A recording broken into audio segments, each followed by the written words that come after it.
In the unit of lipid metabolism, the first chapter is digestion and absorption of lipids. There is only one question, which is explain intake of dietary fibers lowers serum cholesterol. So its answer is how the dietary fibers decrease serum cholesterol. Dietary fibers decrease absorption of bile salts and acids and so enhance their excretion. They also decrease the absorption of dietary lipids and cholesterol. Together, all these effects reduce blood cholesterol level and risk of atherosclerosis. So we know that bile salts and acids are basically cholesterol derivatives of cholic acid and deoxycholic acid. Bile salts are involved in emulsification of fats and their absorption. So if dietary fibers decrease bile salts, then both the absorption of fats will be reduced, and with more excretion of bile salts, which themselves are cholesterol, the serum cholesterol will altogether decrease. In the next chapter of fatty acid oxidation and ketosis, the first question is discuss the breakdown of fatty acids in body, add a note on its regulation. So the major pathway for breakdown or oxidation of fatty acids is beta oxidation. Beta oxidation is the major pathway of oxidation of fatty acids. It is called beta oxidation because beta carbon of fatty acid is oxidized in this process. A 2-carbon unit acetyl-CoA is split off at the end of beta oxidation. Location: enzymes of beta oxidation are located in inner mitochondrial membrane and in matrix. So first of all, the step of catabolism of fatty acid involves 3 steps. First is fatty acid oxidation, second is transport into mitochondria, third is beta oxidation. This beta oxidation takes place in the matrix of mitochondria. So first step is activation. First step is to activate the fatty acid and then move it into mitochondria and then beta oxidation in the matrix.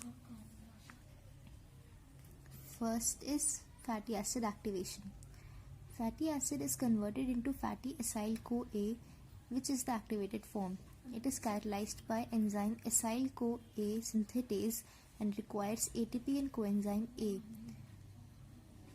Coenzyme A and this CoA SH is same thing. This SH just represents the sulfide linkage. CoA SH is a complex molecule containing pantothenic acid, which is vitamin B5, and mercaptoethanolamine with a free SH group. This SH group participates in the reaction. ATP is hydrolyzed into AMP using energy of 2 energy bonds equivalent to 2 ATPs. So as shown in this figure, fatty acid combines with coenzyme A and forms fatty acyl-CoA. The enzyme used is thiokinase or acyl-CoA synthetase. It uses 2 high energy phosphate bonds by converting ATP into AMP. So this is activation of fatty acid, the first step. Next step is transport of activated fatty acid into mitochondria. Outer mitochondrial membrane is freely permeable to most activated fatty acids, but inner is not. The inner is selectively permeable. So small and medium chain fatty acyl-CoA can cross the inner membrane easily, but long chain fatty acyl-CoA cannot. Long chain fatty acyl-CoA needs a carnitine transport system to enter the mitochondrial matrix. So what is this carnitine transport system? Carnitine transport system is used for the transport of long chain fatty acyl-CoA across the membrane into the matrix of mitochondria. This system consists of acyl-carnitine translocase and carnitine palmitoyl transferase 2 (CPT2) bound to inner mitochondrial membrane. Additionally, CPT1 is present in outer mitochondrial membrane. These components work in coordination to transport fatty acyl-CoA into mitochondrial matrix. Transport of acyl-CoA. First, the acyl fatty acyl CoA is converted into fatty acyl CoA carnitine by the enzyme carnitine palmitoyl transferase. Fatty acyl CoA carnitine by the enzyme carnitine palmitoyl transferase 1 located on the inner surface of mitochondrial membrane. Outer membrane. So this is outer membrane, this is inner membrane.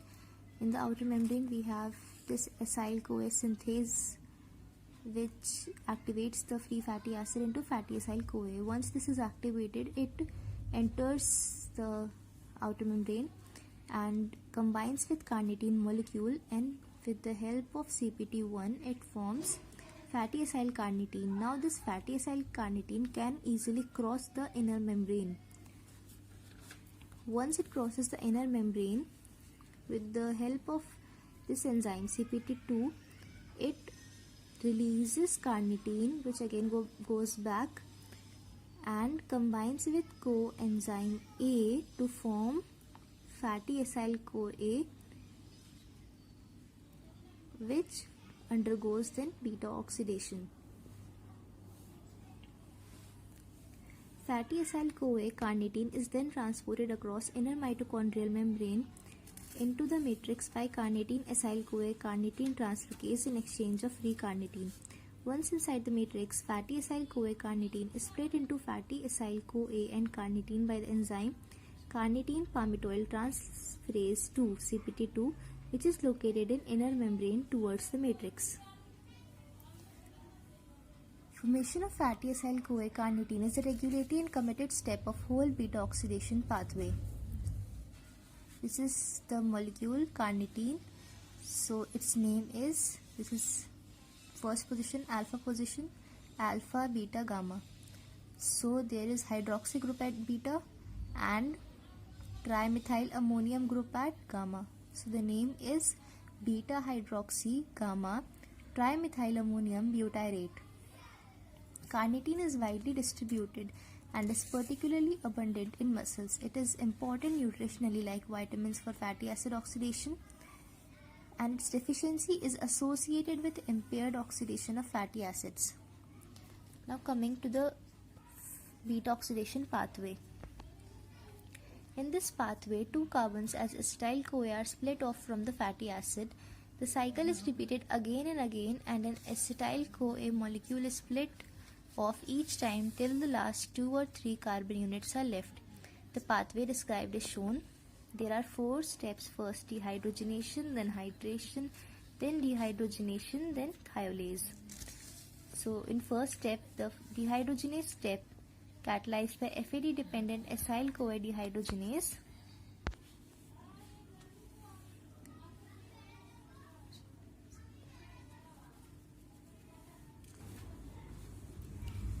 So the first dehydrogenase step is catalyzed by FAD dependent acyl CoA dehydrogenase to form alpha beta unsaturated acyl CoA by removing hydrogen atoms from alpha and beta carbons. This shows unsaturation at 2 positions.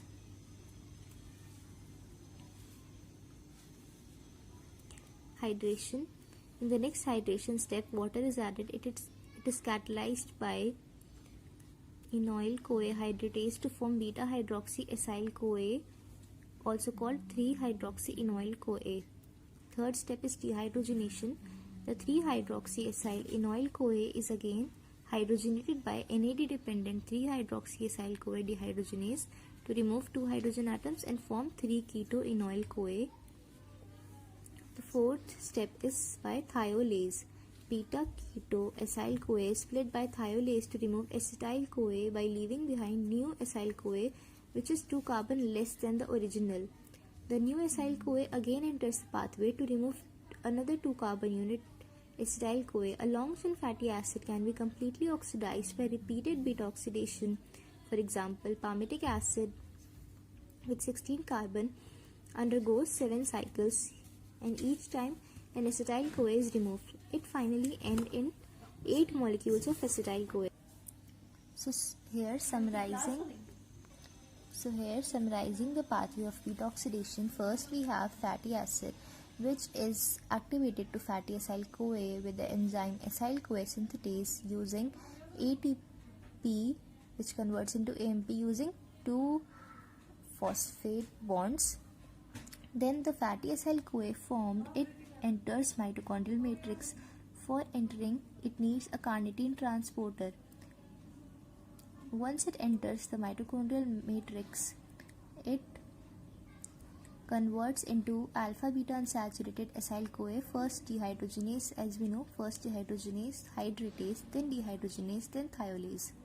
So the fatty acyl-CoA is converted into alpha beta unsaturated acyl-CoA with the help of enzyme acyl-CoA dehydrogenase in consuming one FAD and forming one molecule of FADH2. Then this molecule forms 3-hydroxyenoyl-CoA by using one water molecule. In the next step, this is again a dehydrogenase. The 3-hydroxyenoyl-CoA forms beta-ketoacyl-CoA with forming one NADH, and the enzyme is beta-hydroxyacyl-CoA, same name, beta-hydroxyacyl-CoA dehydrogenase. Then the last enzyme is thiolase, which forms fatty acid coenzyme A and one acetyl-CoA. Fatty acid coenzyme A and one acetyl-CoA. So if it is a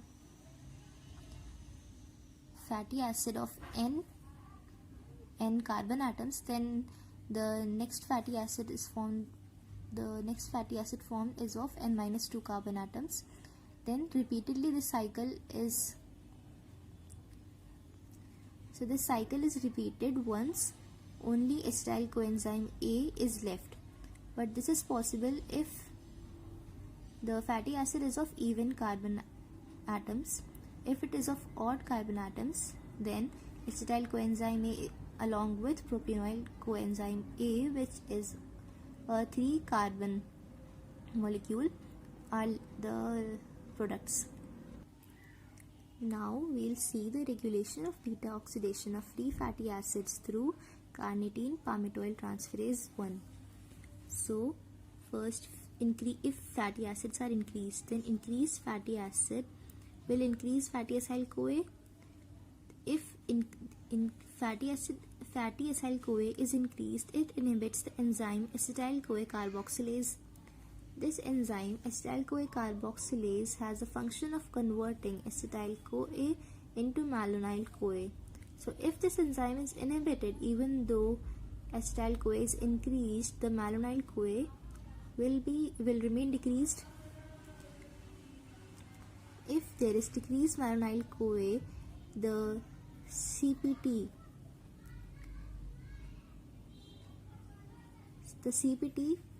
will function more, since malonyl-CoA, it is an inhibitor of CPT1.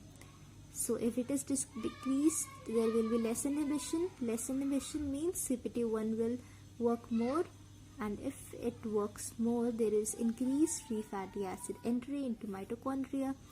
If there is more entry in mitochondria, there is more beta oxidation. If more beta oxidation, then there is increased acetyl-CoA. So if we now move oppositely, like if free fatty acids are decreased, then there is decreased acyl-CoA. If there is decreased acyl-CoA, there is less inhibition of acetyl-CoA carboxylase. If less inhibition, then malonyl-CoA is increased. If increased malonyl-CoA, then CPT1 is inhibited more. If inhibited, there is decreased free fatty acid entry into mitochondria, which results into decreased beta oxidation and decreased acetyl-CoA. Now the next question is, what is the role of carnitine in cellular metabolism? Explain why carnitine deficiency in infants is associated with non-ketotic hypoglycemia. So enter basically is a transport molecule which combines with fatty acyl-CoA to enter it into the matrix, and there it dissociates with it, and carnitine again goes back into the space. So carnitine is involved in transport of long-chain fatty acids from the cytoplasm to mitochondrial matrix, where long-chain fatty acids are oxidized by beta oxidation for energy production. In carnitine deficiency, the beta oxidation of long-chain fatty acid is not possible because the fatty acids cannot cross it. So, right, if it cannot cross it and they won't reach the matrix, they won't undergo beta oxidation. So in carnitine deficiency, beta oxidation of long-chain fatty acid is not possible, due to which acetyl-CoA is not produced via beta oxidation. Glucose as a metabolic fuel is utilized for energy production. Acetyl-CoA, which is precursor of ketone bodies, is not produced due to absence of beta oxidation. Hence, it is associated with non-ketotic hypoglycemia. Since there is hypoglycemia due to utilization of glucose, and why non-ketotic? Because ketone bodies won't be formed, because acetyl-CoA which is a precursor of ketone bodies, is not there. The next question is, illustrate the process by which long-chain fatty acids are transported into mitochondria. So, long-chain fatty acids are transported from cytoplasm into the mitochondrial matrix via carnitine transport system. So, in this system there is an enzyme which first activates by combining coenzyme A with it, forming fatty acyl-CoA. This fatty acyl-CoA crosses the outer membrane. After it crosses the membrane, it combines carnitine with it. Once it combines carnitine with it, it is fatty acyl-carnitine, and it crosses the inner membrane easily. After it enters the membrane and comes into mitochondrial matrix, with the help of CPT2, coenzyme A is added and carnitine is removed. Okay, so carnitine goes back and fatty acyl-CoA undergoes beta oxidation. The fourth question is, lipids are considered better storage form of energy than polysaccharides like glycogen. Explain. So its answer is, lipids like triacylglycerols are highly concentrated stores of metabolic energy because they are reduced in anhydrous. Yield from complete oxidation of fatty acids gives us 9 kilocalorie per gram, while carbs and proteins gives 4 kilocalorie per gram. Triacylglycerols being non-polar, so they are stored in anhydrous form, whereas carbohydrates being polar stay in hydrated form. 1 gram of nearly anhydrous fat stores more than 6 times as much as gram of hydrated glycogen. Glycogen and glucose stores provide enough energy to sustain biological function for about 24 hours, whereas triacylglycerol stores allow survival for several weeks. Hence, triacylglycerols are better energy stores than carbohydrates. So the fifth question is, explain the oxidation of palmitate in mitochondria. How is this process regulated? Mention the number of high energy phosphate bonds generated in palmitate oxidation. So palmitate is a long chain fatty acid. So its oxidation is same as beta oxidation. It is a saturated fatty acid. How is this process regulated? These two steps of beta oxidation and its regulation we have seen in question number 1. So let us move to the next part. Mention the number of high energy phosphate bond generated at palmitate oxidation. So here we have ATP produced when palmitic acid is oxidized. Palmitic acid is a 16 carbon fatty acid. It undergoes 7 cycles of beta oxidation and produces in all 8 acetyl-CoA. So total ATP produced will be, in the first cycle 2 ATPs are produced. In the subsequent 6 cycles, the ATP produced are 4 into 6, 24 ATPs. So total there are 26 ATPs produced.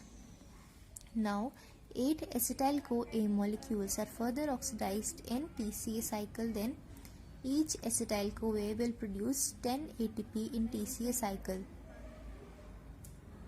Okay, so 8 acetyl-CoA will give 80 ATPs, 10 into 8. So total ATP produced is 80 plus 26, which is 106 ATPs. So there are total 106 high energy phosphate bonds produced from beta oxidation of one molecule of palmitic acid. So the sixth question is, what would be the end products of oxidation of even and odd chain fatty acids? In even chain fatty acids, the end product is acetyl-CoA molecules only, and in odd chain fatty acid along with acetyl-CoA we have propenyl-CoA. The next question is, discuss the formation and utilization of ketone bodies. Why are they harmful when present in excess? Also, the next question is, what are ketone bodies? Discuss their synthesis. So we'll see both these questions together. Ketone bodies and ketosis. What are ketone bodies? Ketone bodies are with this group. So examples are acetone, acetoacetic acid, and beta hydroxybutyric acid are called ketone bodies. Normally they are produced from fatty acids in very small amounts so that the blood level is less than 1 mg per deciliter. These are easily catabolized in peripheral tissues, muscles, and urinary excretion is negligible. In healthy individuals, the detection of ketone bodies by Rothera's test is negative in urine. However, in ketosis, they increase in blood and are also excreted in urine, giving a positive Rothera's test. Synthesis, ketogenesis. Acetoacetate is the primary ketone body synthesized from acetyl-CoA. It is then converted into secondary ketone bodies, acetone and beta hydroxybutyric acid. Ketone bodies are synthesized only in liver mitochondria but cannot be utilized in liver. So liver is the net producer of ketone bodies.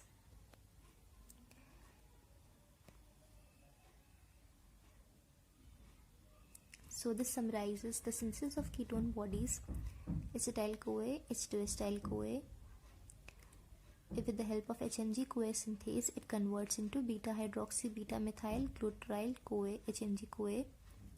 This HMG-CoA then with HMG-CoA lyase forms acetoacetate and acetyl-CoA. This acetoacetate then further forms acetone and beta-hydroxybutyric acid. So this is synthesis. So reading the steps: formation of HMG-CoA, beta-hydroxy-beta-methyl-glutaryl-CoA or HMG-CoA formation occurs by stepwise condensation of 3 molecules of acetyl-CoA. It is catalyzed by thiolase enzyme to form first acetoacetyl-CoA and then HMG-CoA, catalyzed by HMG-CoA synthase. Now the next step was HMG-CoA lysis. HMG-CoA is broken down by the enzyme HMG-CoA lyase into acetoacetate and acetyl-CoA. Acetoacetate then undergoes spontaneous decarboxylation to form acetone. Acetoacetate is also dehydrogenated to give rise to beta-hydroxybutyrate. It is to be noted that acetoacetate can also arise from beta oxidation of fatty acid as the last 4 terminal carbon residue.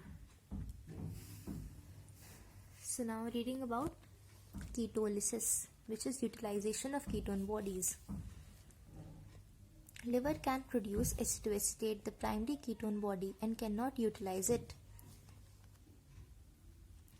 because it lacks the enzyme to activate it. Extrahepatic peripheral tissues like heart muscles, kidneys, and skeletal muscles utilize ketone bodies. Kidneys and heart muscles preferentially use ketone bodies, while skeletal muscles use ketone bodies as alternative fuel to glucose. Acetoacetate is activated by combining with a coenzyme A transferred from succinyl-CoA. This reaction is catalyzed by thiophorase enzyme, which is also called succinyl-CoA acetoacetate-CoA transferase. Succinate is so formed can enter TCA cycle and is reconverted into succinyl-CoA. Beta-hydroxybutyrate is exported from liver to peripheral tissues like muscles. So, liver is the net producer of ketone bodies while peripheral tissues use them as fuels. Now, coming to regulation of ketogenesis. So, there are levels in which ketogenesis is regulated. First is at lipolysis level, second is at beta oxidation level, and the third is at the level of coenzyme A oxidation. So quickly reading about all of them. At lipolysis level, increased lipolysis due to any cause is the main factor for ketosis. Normally, liver extract about 30% of total free fatty acids in blood. If free fatty acid level increases in blood, the free fatty acid flux passing through the liver increases and more free fatty acid are available in liver for oxidation and ketogenesis. Therefore, any condition which increases lipolysis in adipose tissue is likely to cause ketosis. Diabetes mellitus and starvation are the common causes. At beta oxidation level. Whenever there is increased free fatty acid in liver, the beta oxidation is enhanced, producing more acetyl-CoA. Free fatty acid also inhibit new fatty acid synthesis by inhibiting acetyl-CoA carboxylase enzyme. Stimulation of beta oxidation. Fatty acyl-CoA directly inhibit acetyl-CoA carboxylase enzyme, which catalyze the formation of malonyl-CoA. Malonyl-CoA is an intermediate in fatty acid biosynthesis. Malonyl-CoA is also an inhibitor of carnitine palmitoyl transferase CPT1.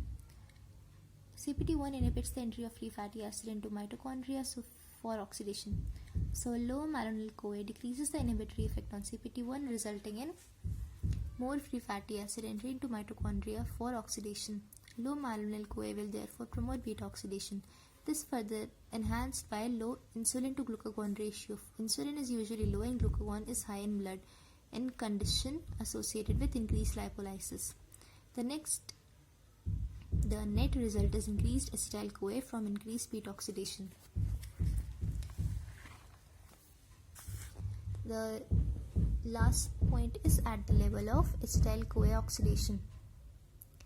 Whenever acetyl-CoA is more, it is diverted more to ketogenesis than oxidation in TCA. This is because the beta oxidation is highly exergonic process producing large amount of NADH and FADH2. Further oxidation of acetyl-CoA into TCA augment NADH and FADH2 supply. Oxidation of tightly coupled with phosphorylation in electron transport chain. This is a saturable process and it does not have unlimited capacity. Overproduction of NADH and FADH2 and saturation of phosphorylation lead to stoppage of oxidation. Hence, the acetyl-CoA is diverted into alternative pathway like ketogenesis than TCA cycle. Ordinarily, a fixed amount of energy is drawn from free fatty acid oxidation. By promoting ketogenesis, more free fatty acid are metabolized for same amount of energy obtained from free fatty acid because the ketogenesis is not associated with any energy production. Increased NADH to NADA plus ratio and FADH2 to FAD ratio also inhibit TCA cycle at many steps. Availability of oxaloacetate, though not a major reason, could also contribute to diversion of acetyl-CoA into ketogenesis. Because in starvation due to gluconeogenesis, oxaloacetate stores are depleted. Hence, for TCA cycle, oxaloacetate is required so that acetyl-CoA combines with it and forms citric acid. So if oxaloacetate is not there, acetyl-CoA is diverted into ketogenesis. So this is the summary of regulation of ketogenesis. There are three levels: at lipolysis level, at beta oxidation level, and at the level of acetyl-CoA oxidation. So at lipolysis level, the next question is, how is ketogenesis regulated in the body? Mention the common causes of ketosis. So the regulation of ketogenesis we have read in the ketone bodies. Now the common causes of ketosis. So ketosis, ketonemia and ketonuria. Ketosis is a condition of increased ketone body synthesis leading to ketonemia, increased blood level of ketone bodies, and ketonuria, increased urinary excretion of ketone bodies. The common causes are uncontrolled diabetes mellitus. Ketosis is most commonly seen in non-diabetics due to non-compliance with medicine. It is also precipitated by acute events like infections, MI, stroke, or pregnancy in a diabetic patient. Prolonged fasting or starvation, pre-eclamptic toxemia of pregnancy. So The harmful effects of ketone bodies when they are present in excess are: high levels lead to dehydration, changes in chemical balance of blood, becomes acidic and can cause coma or death.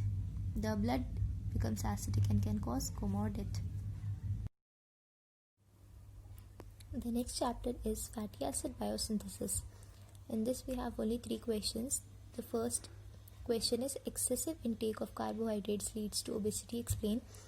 And the second question is role of citrated fatty acid synthesis. Both these questions are explained in one single flowchart. So this is the flowchart. Here it shows this is mitochondrial matrix, this is cytosol. Glucose via glycolysis forms pyruvate, and pyruvate enters and forms acetyl-CoA, which gives rise to citrate, and it may enter TCA cycle or it may move outside into the cytosol via tricarboxylate transporter to form acetyl-CoA in the cytoplasm, which forms fatty acids. So as the first question was that excessive intake of carbohydrates leads to fatty acid production. So if there is increased glucose, it will form increased acetyl coenzyme A, which can either undergo TCA cycle for the production of energy. If energy is not required and there is excessive glucose, then it will undergo another pathway to form acetyl-CoA in cytosol, and which will further form free fatty acids. The next question was regarding the role of citrate molecule. So the citrate molecule, as we can see, it acts as a mediator. So citrate acts as a mediator to move acetyl coenzyme A from mitochondrial matrix to cytoplasm. Hence it diverts acetyl coenzyme A from TCA cycle to fatty acid synthesis. So acetyl coenzyme A forms citrate and then it goes outside via tricarboxylate transporter to form acetyl coenzyme A in the cytoplasm, which via the enzyme ATP citrate lyase. So acetyl-CoA being impermeable to mitochondrial membrane cannot come out. So via citrate it comes out and forms, and then it in the cytosol it forms fatty acids. The next question is sources of NADPH. So sources of NADPH required for fatty acid biosynthesis are 3. First, from HMP shunt pathway by cytosolic isocitrate dehydrogenase enzyme or by malic enzyme. So HMP shunt pathway is the major source of NADPH.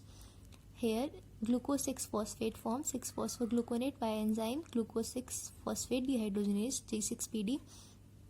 Here it forms one molecule of NADPH. 6-phosphogluconate forms 3-keto-6-phosphogluconate by enzyme 6-phosphogluconate dehydrogenase and forms one molecule of NADPH. In the next, we can see isocitrate forms alpha-ketoglutarate via enzyme isocitrate dehydrogenase forming one NADPH. Malate via malic enzyme forms pyruvate and gives rise to one molecule of NADPH. The next chapter is eicosanoids. What are eicosanoids? Basically, they are physiologically and pharmacologically active substances derived from polyunsaturated fatty acids. Arachidonic acid is the major precursor. The first question is, explain biochemical basis of use of aspirin as an anti-inflammatory drug. So, we have non-steroidal anti-inflammatory drugs, example aspirin, brufen, indomethacin, etc. They inhibit COX-1 and COX-2. What are these enzymes? They are basically cyclooxygenase which make prostaglandins. Prostaglandins PGE2 and PGD2 promote inflammation, sensitivity to pain and vasodilation. Prostaglandins are synthesized by enzyme cyclooxygenase. Aspirin, by inhibiting this enzyme COX, enzymes do not allow the production of prostaglandins, resulting in anti-inflammatory action. The second question is about the therapeutic use of prostaglandins. So here we have the clinical aspects and therapeutic uses of prostaglandins. Use of selective COX-2 inhibitors. COX-1 is a constitutive enzyme which is not regulated. It is present in most tissues, thereby producing prostaglandins widely. COX-1 produce prostaglandins PGE2 and I2, which selectively inhibits gastric secretion including HCl without decreasing mucin secretion. So they are protective to gastric mucosa and intestine. COX-2 is inducible, and synthesis is induced by inflammatory stimuli like cytokines, growth factors, and endotoxins. COX-2 catalyzes the production of pro-inflammatory prostaglandins like PGD2 and E2 to produce pain, fever, swelling, inflammation, etc. So COX-2 produces pain, fever, swelling, inflammation, etc., while COX-1 is protective to gastric mucosa and intestine. So the non-steroidal anti-inflammatory drugs like aspirin, brufen, indomethacin are used for treatment of arthritis. They inhibit both the enzymes. So their long-term use in arthritis to decrease the inflammatory also result in some serious side effects due to simultaneous gastric mucin secretion due to COX-1. This can lead to gastritis and even bleeding. Most NSAID are also nephrotoxic and cause renal failure on long-term use. Therefore, specific COX-2 inhibitors would only inhibit the synthesis of prostaglandins involved in inflammation, like PGD2 and E2. They will not inhibit COX-1, which has protective effect on gastric mucosa. Hence, specific COX-2 inhibitors like celecoxib and rifcoxib will be more useful. And the next use is that low dose of aspirin in coronary artery disease. Low dose of aspirin significantly reduces incidence of heart attack as it selectively inhibits platelet aggregation and thrombus formation. Aspirin also inhibits COX enzymes. Once inhibited, the COX is not resynthesized in platelets which have no nucleus and have a short half-life. So, vascular endothelium is not significantly affected by low dose. Moreover, endothelial cells can resynthesize COX and prostaglandins. The enzyme COX lies in the endoplasmic reticulum membrane towards the luminal surface and has a channel in it which the released arachidonic acid enters into the catalytic site of enzyme. The channel is linked by serine residues. Aspirin blocks this channel by acetylation of serine residues at 530 position of enzyme. Fish oils are more effective in preventing thrombus formation. Damaged endothelial wall is devoid of prostacyclin synthase, so PGI2 is not produced. Thrombus formation is enhanced by such vessel wall due to unopposed thrombogenic action of thromboxanes without the antagonistic and protective effect of PGI2. Also, endothelial damage stimulate clotting. Fish oils are rich in eicosapentaenoic acid, which gives rise to 3-eicosanoid like thromboxane 3 and PGI3. PGI3 being a potent vasodilator than I2, but TX3 is a weak platelet aggregator than TX2. Overall, the balance of PGI3 and TX3 is antithrombogenic, which is beneficial. Hence, fish oils are effective in preventing thrombus formation. Prostaglandins as H2 blockers in gastric ulcers. PGE1 and E2 are involved in gastric acid secretion through H2 receptors on gastric mucosa. H2 receptors are histamine receptors. Analogues of PGE1 and PGE2 inhibit gastric acid secretion by blocking H2 receptors. H2 receptors misoprostol help in gastric ulcer and duodenal ulcer healing. Use of prostaglandins in abortion and delivery. PGE2 and PGF2 alpha have potent stimulatory action on uterine smooth muscles. These are used in inducing uterine contractions in medical termination of pregnancy. They are also used in full-term pregnancy to induce labor for hastening delivery. The third question is, discuss the inhibitors of prostaglandin synthesis and their clinical significance. So, inhibitors of prostaglandin synthesis are NSAIDs, which are aspirin, brufen, and indomethacin, etc. And the clinical significance is that by inhibiting the synthesis of prostaglandins, they result in anti-inflammatory action. In the next question, the fourth question, we have describe how prostaglandins are synthesized. So this flowchart shows the synthesis of prostaglandins from arachidonic acid. It converts into PGG2 endoperoxide by the enzyme cyclooxygenase COX. Then, with the help of peroxide and using glutathione, it gets converted into PGH2, which reduces itself to PGF2 alpha with PgH2 then converts into thromboxane A2 in platelets. In mast cells, PgD2 with the enzyme isomerase. With the enzyme isomerase, again it can convert into PgE2, which can reduce back to this. Or in endothelium, PgI2, which can reduce back to this, which is PgF2 alpha. So the next chapter is metabolism of triacylglycerols, adipose tissue and fatty liver. The first question is, excessive alcohol intake may damage liver. Here is the answer to the question. Alcoholism and fatty liver. Alcohol causes fatty liver in several ways by, number 1, inhibiting fatty acid oxidation. So fatty acid won't get oxidized and its catabolism won't be there. Promoting lipogenesis, that is formation of fatty acids, and causing malnutrition. Alcohol is metabolized by alcohol dehydrogenase and aldehyde dehydrogenase to produce acetate and NADH plus H+. Acetate is then converted into acetyl coenzyme A, which is a normal metabolic intermediate. Increased NADH to NADH plus ratio decreases beta oxidation of fatty acids by inhibiting CPT1. Acetyl-CoA promotes lipogenesis.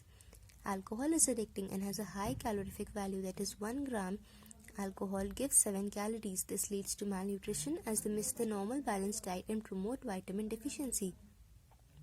All these factors leads to fatty liver. Now the consequences of fatty liver. It causes cirrhosis of liver, that is fatty liver in early stages without hepatocyte damage may be reversible. However, chronic fatty liver leads to cirrhosis of liver. Increased fat accumulation in fatty liver stimulates inflammation, which leads to fibrosis.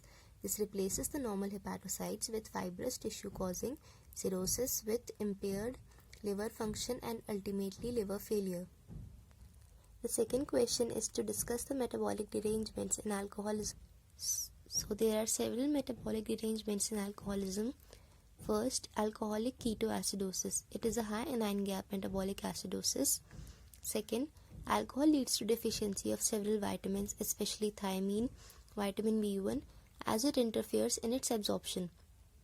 Alcohol converts into aldehyde by alcohol dehydrogenase, which converts into acetate with aldehyde dehydrogenase, and acetate uses enzyme acetyl-CoA synthase and converts into acetyl-CoA, and acetyl-CoA promotes lipogenesis, that is synthesis of lipids. It also inhibits fatty acid oxidation, forms ketone bodies. Alcohol has high calorific value, so alcohol addicts often miss their meals and hence it leads to malnutrition. The third question is, triglycerides are suitable for storing energy. So triacylglycerols are highly concentrated stores of metabolic energy because they are reduced and anhydrous. Yield from complete oxidation of fatty acid is 9 kilocalorie per gram. Carbs and proteins is 4 kilocalorie per gram. Triacylglycerols being non-polar, so they are stored in anhydrous form, whereas carbohydrates being polar stay in hydrated form. 1 gram of nearly anhydrous fat stores more than 6 times as much as gram of hydrated glycogen. Glycogen and glucose stores provide enough energy to sustain biological function for about 24 hours, whereas triacylglycerol stores allow survival for several weeks. The next question is, how can chronic alcoholism leads to fatty liver? This is discussed in question number 1. Next is, explain role of insulin in regulation of fat metabolism in adipose tissue. So in adipose tissue, the effect of insulin is by increasing glucose utilization and by increasing the lipogenesis, that is synthesis of fatty acid. How can it increase glucose utilization? It increases glucose utilization by upregulation of GLUT4 receptors, by which glucose enters into adipose tissue. It increases the glucose availability. Increase glycolysis by increasing these enzymes. These are the enzymes of glycolysis: glucokinase, PFK1, pyruvate kinase. By increasing these enzymes, glycolysis is increased, and it increases lipogenesis by mainly reesterification due to increased glycerol 3-phosphate availability, synthesis of new fatty acids from glucose.